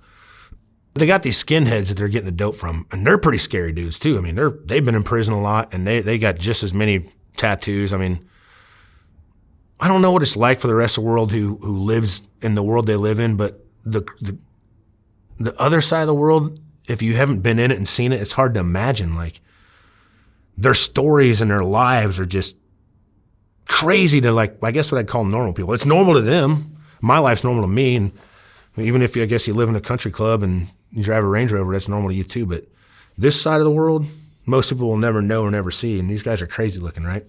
So now we're doing this dope deal. And when you're in the undercover, you show up, you have a briefing. Here's the money. We want you to buy this. I want you to ask about this. I want you to collect intelligence on this. I want you to make sure you engage with this person. He's predicated, like, this is the person. Make sure we do this. I'm like, okay. And also, like, never let the money walk. If you're doing dope deals, like, generally the worst thing you can do is, like, give them the money before we get the dope, because they'll just take off and not bring the money back. And this was going to be a deal that was pretty big, but maybe not huge. It wasn't a kilo or nothing like that. It didn't need to be. But it was a good amount. And so all these club guys were back in this, like, hotel complex thing. Now I'm pretty comfortable now, right? I'm like, I know these guys, some of them. They're fairly cool with me. Things are fairly okay. And they're like, all right, we're not going to do it here. We got to drive somewhere else. I'm like, oh, shit. Okay. Get my Jeep. He gets in my Jeep. We drive through the city. And they got a truck behind me and a truck in front of me. And I got motorcycles like doing counter surveillance, like watching. Do I have people following me? Do I have people coming, like, is there a surveillance team basically? They know, they're smart. And we go to this house and there's a locked gate and this guy comes out and then padlocks it and opens it up and we drive in. And now there's like probably 6 or 7 different club guys. But we're not ready to do the deal again. Now we're sitting around the garage. And this one guy, I remember he's sitting in the garage and he had his legs crossed like this. He's an older dude, he's been around a long time. You can tell he knows his shit. He's got a pot pipe out. And then at the time, you know, weed wasn't legal. It's not that big a deal, but there's a point to it. He's loading it up. Now my guy that I'm dealing with, the predicated source, who's the dope dealer, if you will, is using other people to get the dope. He probably has to get it fronted to him. He's not connected enough. He don't have the money. He has the connections, but he don't have the money. So he needs my money to get what he needs, and he gets a cut out of whatever I get. So he has to use these other people. We're sitting in this garage, and he loads up this pot pipe, and he's like, you want some weed? I'm like, no, man. I don't want any weed. I'm like, you know what I'm doing here? Like, I'm going to pick up this load, and then I'm going to take it to this trucking port. We're going to put a truck and get it out to the East Coast where I need it to be. Like, I don't want to get high.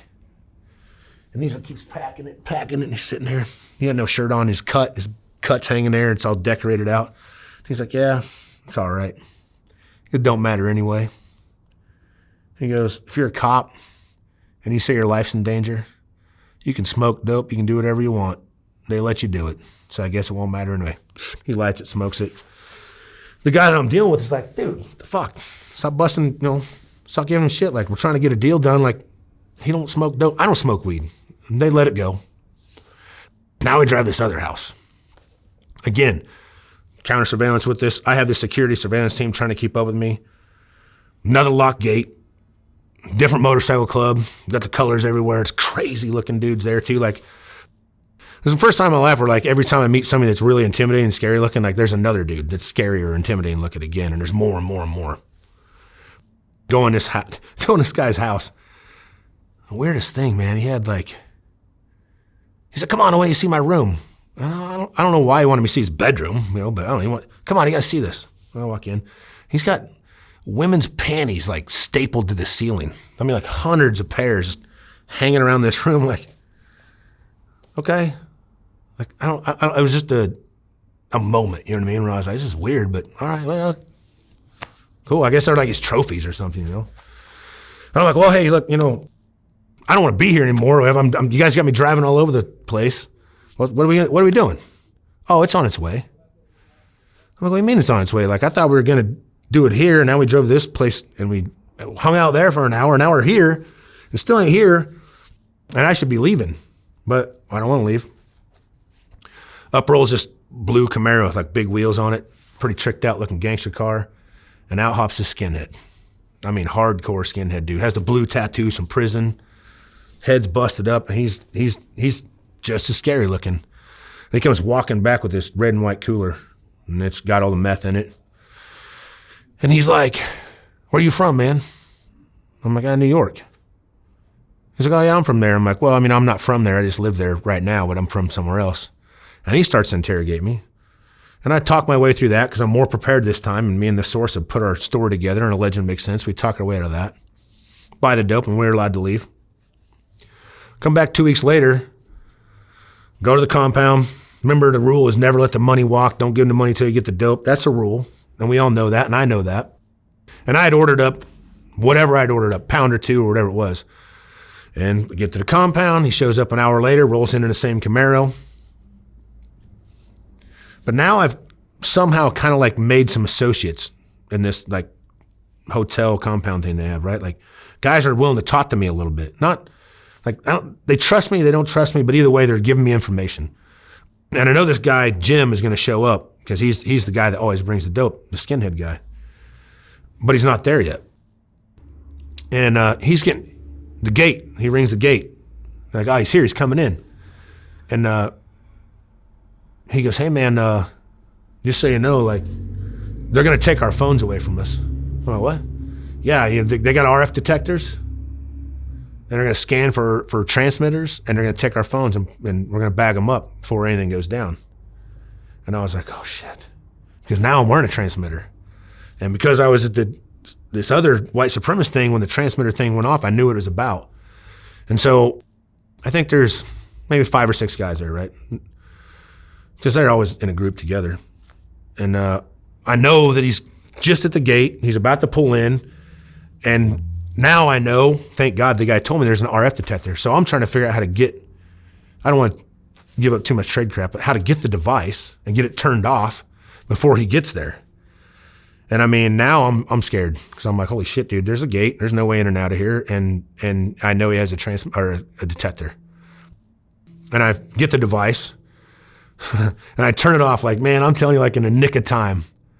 Camaro pulls up, truck pulls up behind it, dude gets out, same little RF detector I'd seen before, walks around. Luckily, I got it turned off. Everything's good, they come in.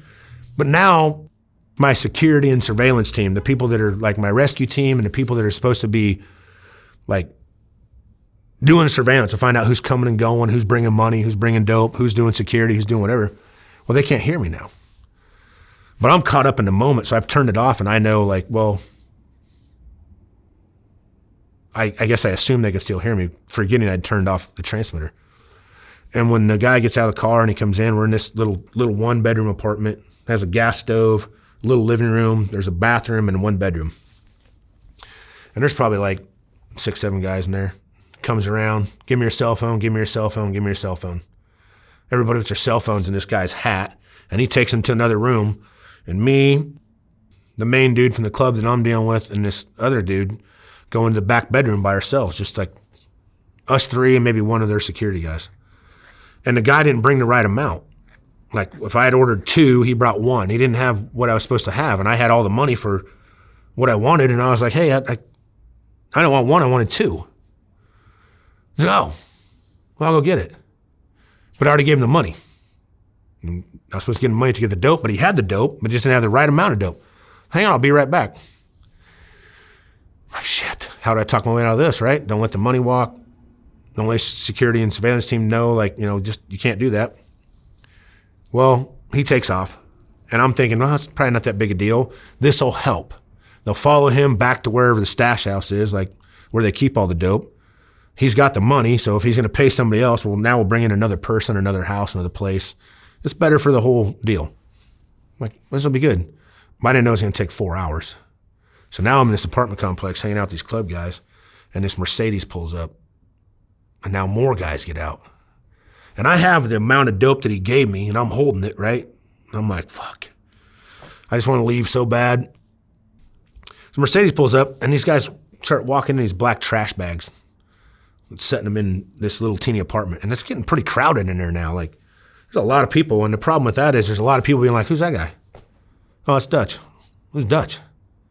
And they're all tight. They all been to prison together or been in a club together, and they know each other. Oh, it's his friend, He's doing this thing with that guy. Oh, okay. So they bring these black duffel bags in, and they got these butane containers in there. And if you remember back in the like early days of dabs, like they would make this shit. So they bring these black trash bags, had like leafed marijuana.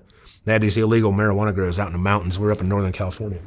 And they got all this raw marijuana in these bags, and they got this big glass cylinder. And I mean, I know it's common and people have seen more of it today, but at the time I was like, I don't know what they were doing. And they start this pot boiling on this gas stove, and then they start cramming this glass cylinder. I'm just sitting around waiting on my crystal meth. But I'm watching and listening and learning, and I'm like, the hell's going on now? And they fill this thing full of weed, like just no bud or nothing, just leaves. And they get these cylinders out, and there's a nail in it, and they're busting these cans of butane open, which is explosive. In small amounts, it's probably not a big deal, but they got duffel bags full of it, and they're running this through this glass cylinder and extracting the THC oil out of it into these little Petri jars with this like wax paper over it, and then they're putting it on this gas stove. And the whole room has this like kind of white, hazy smoke in it, and this butane smoke, and they got a gas stove going. And I'm looking around the room, I'm like, man, I might get killed, and it won't even be something cool I have anything to do with. They're gonna blow this place up on accident. Like I'm not even, this is terrible. Like, I don't even know what I'm doing here. Like, now we got weed. We got all these people that don't know, and they're like, hey, Dutch, what? You want 300 pounds of weed? I'm like, I mean, I feel like I should say yes. But I'm like, I'm not prepared for that. I'm like, no, I don't want any weed. They're like, well, we'll give you a motorhome. We'll pack it full. We got a girl that can drive it. She knows her story. She'll take it back for you. We'll front you 300 pounds. I'm like, no. And then one of the dudes goes, let me get some of that crystal. I'm like, well, what do you mean? Well, he went to get the rest of it, and you sell it, so let me get an 8-ball from you. Let me get a couple grams from you. I'm like, well, I'm trying to figure out how do I talk my way out of this now, right? Like, you can't sell dope. Like, that is counterproductive to everything. It breaks all the rules, and it ruins your credibility and all your integrity of the case. You can't sell dope. But the problem when you're working undercover is the case team and the case agent has this great plan of how things are going to go. The problem is once you walk through the threshold of the door, all the control you have is gone. Once you step into that room or that environment, it's their environment. And whatever you thought was going to happen, even if it's close, isn't going to happen. Well, I've never had anybody ask me to sell him dope. I'm always buying dope. He says, let me get an 8-ball. I'm like, nah, this shit, I'm taking this shit to the East Coast. It's worth way more there than here. Like, I ain't trying to sell dope here. I just want to get this shit and get out of here. He's like, well, he's bringing back the rest of it. Just make it right with him. I'm thinking about the U.S. Attorney's Office and what they're going to say and what's going to happen. So I take the dope, this bag of dope, and I open up the freezer, I put it in the door, and I'm like, that dope weighs this much. That ain't my dope. Until that dope weighs what I came to get because he has my money, that ain't my dope. I don't care what you do with it. Do whatever you want with it. But when he comes back and gives me whatever he's bringing, my bag better weigh what it's supposed to weigh because he already has my money. And so I let them pinch the bag and sell him the dope. And then when they brought it back, they made the bag right, and I somehow escaped out of that. And then the case, continues on, and people get indicted, and things go down, and everybody gets arrested. Not even that many guys, just a handful of different guys get arrested. But there's that part of that story. You've lived 9 lives here. Oh, yeah, I think I'm 107 sometimes. Yeah, 9 lives. But are you still hungry for the adrenaline? No, not anymore. That's a good point, though. I think that's what it always was. Even riding dirt bikes and just doing the things I did, I just craved the adrenaline, and it was never enough. And I think you want to be a tough guy, and you want to have success, and you want to have all this really good feelings. And adrenaline is one of them. I think it's probably the most addictive drug, and it's the hardest to get enough of. And so for years and years, like 20 years, I was doing this job. And I think for 19 and a half, I was just fine. And at 19 and a half, I think I took a breath and I saw, there's another part of it. When you're working undercover, your family affects your undercover life. And your undercover life affects your family. For sure. And selfishly, I had been doing exactly what you said. I was chasing adrenaline. There was never enough. I wasn't trying to save the world. right and wrong sometimes is about that far apart. You know, it's very close. The cops and bad guys, man, we walk a line so thin. I think I've met a ton of guys that were like, once the case goes down, they get indicted, they're like, man, I thought about being an undercover cop. I probably would have been a good one. I'm like, yeah, you probably would have been. At some point, we all reach a fork in our road, right? You take a right, you take a left, and it changes everything. I could have been a bad guy easily. I mean, it's attractive. It's fun. How different is the makeup of a of law enforcement or a hood rat? Not much different. You know, the kind of law enforcement I came from, like I said, I never knew a cop growing up. Cops that I know, the cops that I worked with on the streets and stuff, they came from these same neighborhoods. They grew up middle class, maybe, you know, maybe they had a little bit of continuing education, and some of them, the good ones, have empathy and sympathy and understanding at some point. You know, you mature in your career, and at first you start out like as a hard charger, like, bust them, lock them up. And then at some point you start to mature and you see the impact, right? Like when I arrest this guy, girl too sometimes, but for me, most of his guys, I realize I've taken him out of this world, and he's got a couple little kids and a wife or a girlfriend or something, and they have no contingency to pay the rent. They have no contingency to feed themselves. Right or wrong, they've been living on the income this guy's making, and we have just removed that person in a tidal wave of that effect, how it affects them. We just build another criminal, really, you know? We left them no option, no choice. I think the difference, if there is a difference, it's really thin, is how you grew up matters, but right and wrong is not that hard to tell, you know? And I knew dirty cops. I mean, I think the closest I ever come to losing my life was dirty cops, actually, but they're not cops. They're never cops at all. They were bad guys, always. They put a badge on and use that as another means to extort and steal and hurt, you know? So they were bad guys all along. I think the only difference between cops and bad guys, good cops, is they have just a little bit of that, I'd rather just do right, you know? Bad guys and cops, not that much different most of the time. They both love adrenaline. They both love excitement. They both like to wrestle and fight and chase and do the fun stuff. It's just, I think most cops, for whatever reason, I remember like people would say like, man, there was like $300,000 in cash. Like, why didn't you take any? I'm like, man, I never crossed my mind. I didn't see it as money. I saw it as evidence. We high-fived each other. I was like, put it in the bag, you know, zip it up, book it in. The more, the better, you know. It was, and I think if you're the other side of that, you take the money. You take some of the money. If the other side of that, when you have an option, when you have the opportunity to take advantage of somebody, you take advantage of somebody, you know. Maybe a little bit of that need to protect. I think some bad guys are good guys. A badge doesn't make you a good guy or a bad guy, and not having a badge doesn't make you a good guy or bad guy. I think you can have both. You know, I think most humans are capable of both. It's just when you get that one moment, that spontaneous decision. I think if you look, a lot of killers are spontaneous killers. They've never even committed much more than an infraction their entire life, but in that very moment, they go so extreme, they snap, and they commit a murder or something that's you can't take back. But I guarantee that if they were to be let out, they probably would never commit a crime again. It was isolated to that exact moment in time. So I don't know if there's a big difference between us all, but there has to be. Because otherwise, like, we'd be all in chaos, right? Like, yeah. there has to be a good and a bad, I guess. Like, there has to be a balance. Do you feel like you made a dent in crime? No, I don't think so. I mean, you probably did, just by kind of keeping you from getting out of control. You know what? I think, yeah, that's a good point. I mean, you make an impact, I mean, you right? didn't put away 5,000 guys, but you put a lid on what they were capable of doing. I think you at least make them look over their shoulder and think a little more about it. Some of them do come out of it. I think maybe, you know, I was talking about the little girl at the stick fight, right? Maybe that was more impacting than anything I did. You know, maybe that very moment in time, like, maybe that's the only one that mattered. And maybe that's enough. I don't have to change the whole world. Just that one was good enough.